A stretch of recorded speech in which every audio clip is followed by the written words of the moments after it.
Hey, what's up, garden folk? Just gonna give you guys a quick rundown of what I'm about to feed my adeniums, succulents, and cactus. I'm about to give them each a teaspoon of this bone meal. I probably threw that out there before. Usually with cactus and succulents, you want to pay attention to the last two numbers. So as you can tell, that first number is drastically different than the last two. This is bone meal straight from grinded up bones of animals and other things like oyster shells. Well, I guess there is an oyster meal or whatever. Sorry to carry on. Bone meal is from bones of animals, farm stock and whatnot. So the middle number is what you really want to pay attention to, and the last number.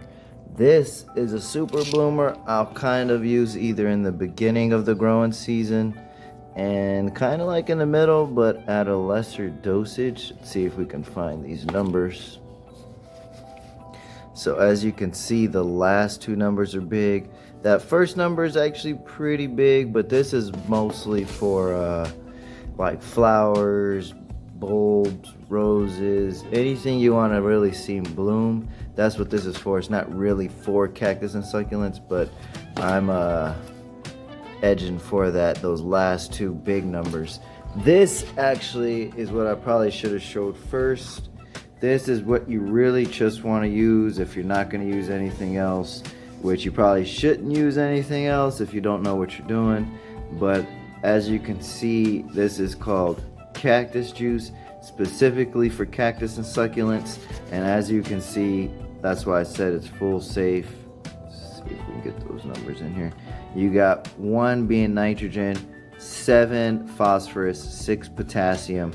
That is pretty much the perfect recipe for your cactus succulents. I like to throw other things in there just because I feel like it does good. This over here is Grow More Magnum Rose Food, and mind you, all these ingredients I still only use about quarter dosage of what they say. They say to use about a teaspoon.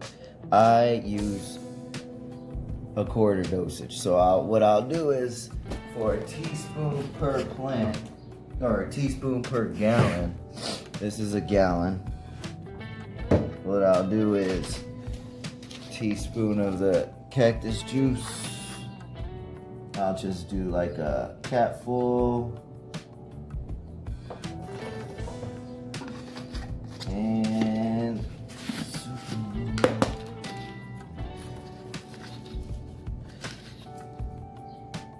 teaspoon, tablespoon. I actually forgot which one, but I think this is more like a tablespoon. Let's read the back. Let's read the back together, actually. Dissolve. Let me see if I can get that. Dissolve 1 tablespoon per gallon of water. Use as a soil drench, full coverage, or as a full coverage foliar spray. I don't really like to do the foliar sprays too much, whether it's cactus or plants, because I don't know, sometimes I think the dosage is too strong. If you're going to do a foliar spray on anything, I'd drastically knock that dosage down like to 5% or something. But so do that. Try to without spilling it. And then as you can see, I kind of have a little bit of liquid. I put that in there so it mixes up. I don't start off with full water so that when I fill it up with the hose, it mixes as it's filling. So give me a second.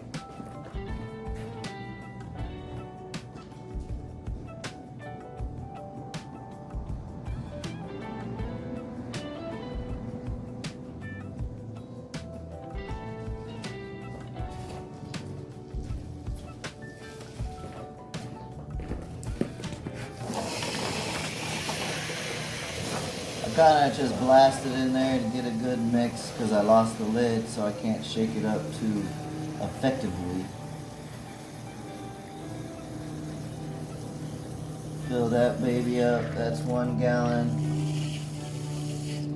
And then what I do is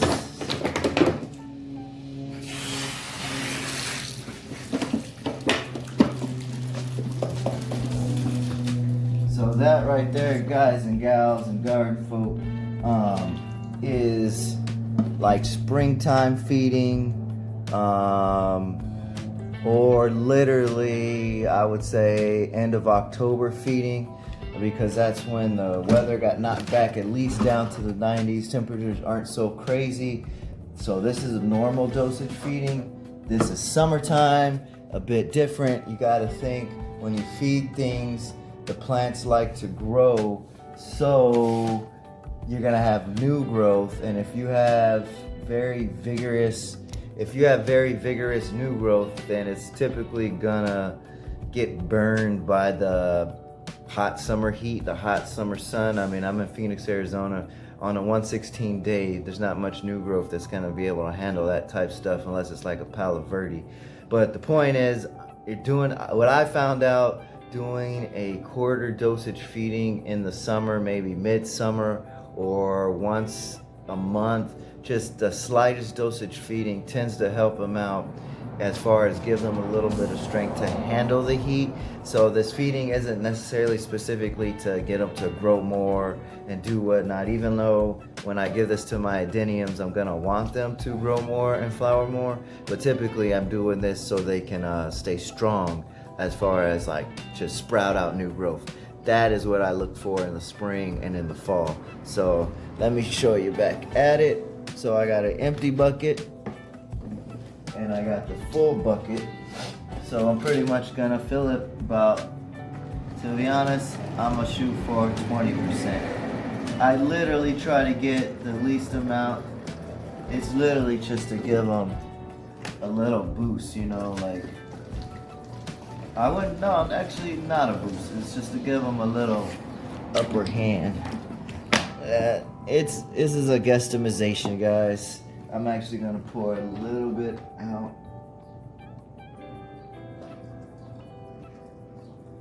And to be honest, it will be bad if you overfeed them, because they just, you know, you're feeding them.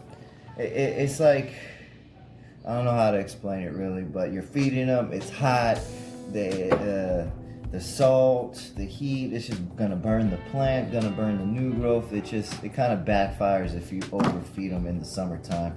I keep it at a very least amount, and you could see the color difference, guys. So this is regular, this is summertime feeding, and I wanna almost say this is the same treatment I do for all my wintertime plants. If it's dead cold winter and it's a plant that's deciduous, I either one, won't feed it or water it, or if it's one of those plants that do better in the summer, I do a quarter dosage feeding, just to keep them strong and keep them going, because a lot of plants tend to slow down in the wintertime, like tangerine crossvine and whatnot.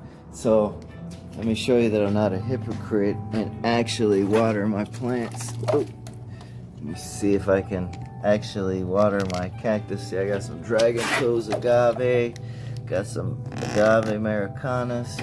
I'll show you. Oh, actually poured a little bone meal. I don't know if you guys can see that white stuff in there, but I tend to put, like I said, a little teaspoon of bone meal. That's gonna promote root growth, but the trick is the bone meal takes time to break down.